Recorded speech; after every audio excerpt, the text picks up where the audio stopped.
Hello guys, good morning. দিনটা ছিল 14ই জানুয়ারি। তো ঘড়িতে বাজে তখন সকাল 7টা। আমরা উঠে পড়েছি আর ওইখানে গাড়িটা একটু মুছে নিচ্ছে।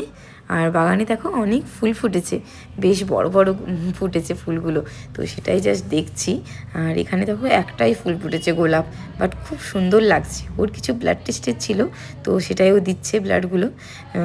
তো আমাদের ব্লাড দেওয়া হয়ে গেছে, তো খুবই খুশি। আমরা এবার রেডি হয়ে নিয়েছি, আমাদের একটু মনসা মন্দির যাওয়ার ছিল। তো আমরা জাস্ট রেডি হয়েছি, সকাল সকাল স্নান করে রওনা দিয়ে দিয়েছি।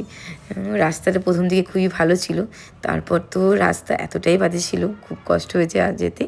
বাট মায়ের কাছে যেতে হবে, অনেক দিন যাওয়া হয়নি। আমাদের বিয়ের পর এটা প্রথমবারই আমরা যাচ্ছি। তো এখানে পৌঁছে গেছি। এখানে দেখো মেলা বসে পড়েছে সকালবেলা। এখানে একটা শিব ঠাকুরের একটা মূর্তিও পেলাম আমরা। তো প্রণাম করে আমরা চলে এলাম।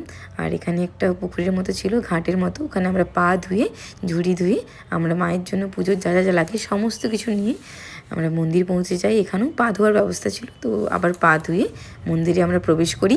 তো এখানে মন্দিরে অনেক ভিড় ছিল, মঙ্গলবার ছিল বলে একটু ভিড় ছিল।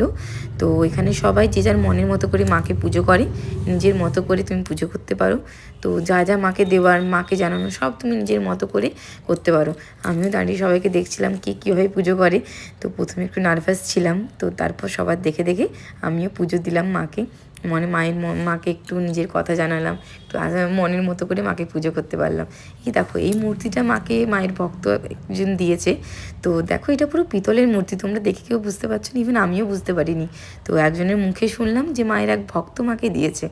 তো খুবই ভালো লাগলো দেখে। যাই হোক, আর পুরো মন্দিরটা তোমাকে ঘুরে দেখাচ্ছি। দেখো, একটু বেশ বড়ই মন্দিরটা, খুব মানে মাকে দেখে অনেক দিন পর খুব ভালো লাগলো, মনে একটু শান্তি পেলাম। অনেক দিন পর গেলাম মায়ের কাছে। দেখো, আমি এখানে হাতি ঘোড়া বেঁধে নিচ্ছি।